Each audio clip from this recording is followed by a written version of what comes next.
Madam madam, আপনার bag থেকে মনে হয় টাকাগুলো পড়ে গেছে। আরে হ্যাঁ তাই তো, এই টাকাগুলো তো আমার, দেন আমাকে দেন। না না স্যার, ওই টাকাগুলো ম্যাডামের না, ওই টাকাগুলো আমার। আচ্ছা, যদি এই টাকাগুলো তোমার হয় তাহলে বলো তো এখানে কত টাকা আছে? এখানে 30,000 টাকা আছে। আরে না স্যার, ও মিথ্যা কথা বলতেছে।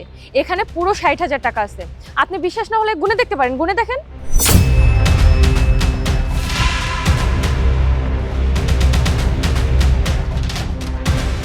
আরে হ্যাঁ, এখানে তো 60,000 টাকাই আছে।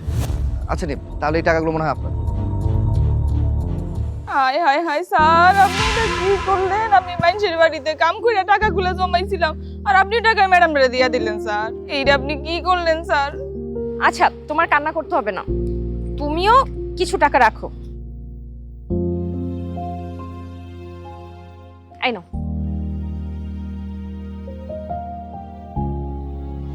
ধন্যবাদ ম্যাডাম। আচ্ছা ম্যাডাম, আপনি যেহেতু জানেন যে এই টাকাগুলো ওর না, তাহলে আপনি টাকাগুলো কেন দিলেন? কারণ এই টাকাগুলো আমারও ছিল না। কি বললেন? তার মানে টাকাগুলো আপনার না? তার মানে ওই মেয়েটা সত্যি কথা বলছিল যে টাকাগুলো ওর? টাকাগুলো না আমার ছিল, টাকাগুলো না ওর ছিল। আমি তো শুধু অন্ধকারে ঢিল ছুঁড়েছি, তাতেই লেগে গেছে। আর দেখেন, আপনি টাকাগুলো আমাকে দিয়ে দিলেন। আচ্ছা ম্যাডাম, আমাকে একটা কথা বলুন তো, এই টাকাগুলো যদি আপনার না হয়, টাকাগুলো যদি ওরও না হয়, তাহলে এই টাকাগুলো কার? আরে টাকাগুলো কার সেটা জেনে আপনি কি করবেন? এই ধরেন, আপনিও কিছু টাকা রাখেন। আচ্ছা, এই টাকাগুলো যদি ওনার না হয়, এই টাকাগুলো যদি ওরও না হয়, তাহলে তো এই টাকাগুলো আমি রেখে দিলেই পারি। স্যার, ও স্যার, এটা কি হলো? এতদিন জানতাম পুলিশ মানুষের টাকা ফেরত দেয়, এখন দেখছি পুলিশ নিজেই ছিনতাই করে মানুষের টাকা। এই দাঁড়া দাঁড়া দাঁড়া দাঁড়া, ওকে না আমি কতবার নিষেধ করেছি পার্কে থেকে কোনো জিনিস না নিতে। আজকে তোর একদিন কি আমার একদিন। এবার মতো বাচ্চা গেলি, আর একবার হাতে কাছে পায়া নেই, তারপর মতারা বোঝাও।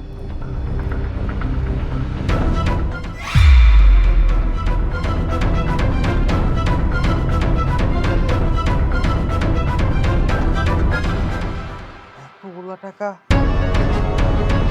আচ্ছা ভাই, আমাকে একটা কথা বলুন তো, এই পার্কের দেখাশোনা করে কে? কেন, আমি? কোনো সমস্যা?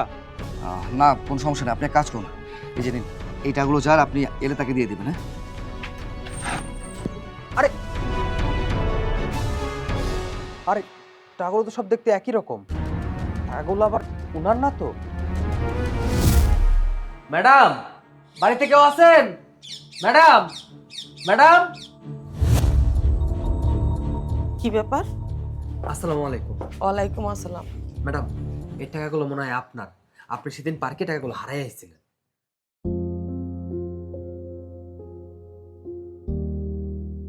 ধন্যবাদ বাবা।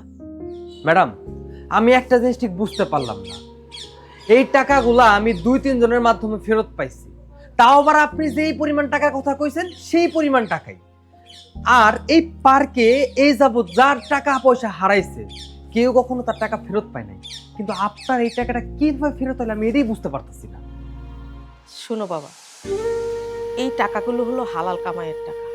আর হালাল রুজির টাকা যদি তোমার 7 সাগরের ওপারেও থাকে, সমুদ্রের নিচেও থাকে, সেটি তোমার কাছে ফেরত আসবে।